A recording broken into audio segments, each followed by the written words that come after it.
The sword of justice, a deep dive into its meaning and usage. Welcome to our English language learning series. Today, we're going to explore the fascinating phrase, sword of justice.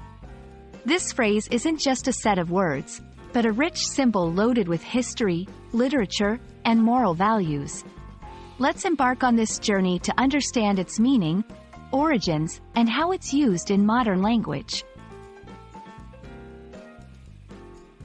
The phrase, sword of justice, is metaphorical, representing the power and authority to enforce justice.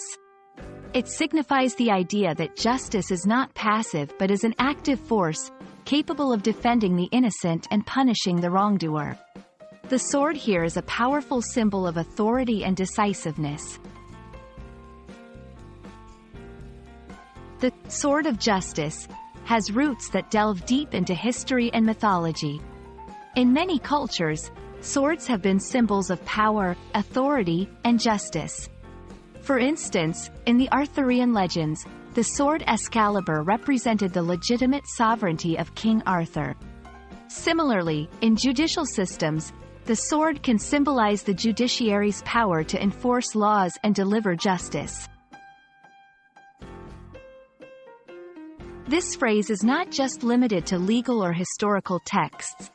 It has made its mark in literature and media as well.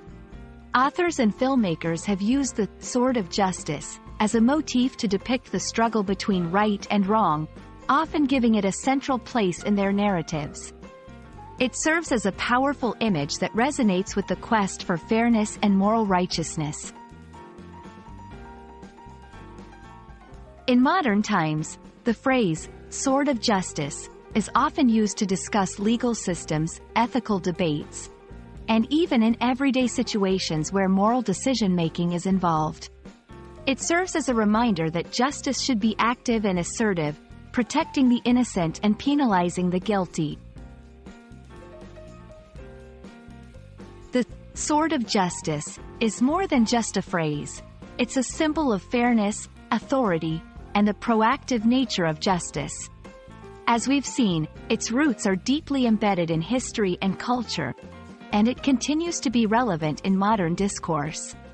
We hope this exploration has given you a deeper understanding of this powerful phrase. Thank you for joining us, and we look forward to our next linguistic adventure.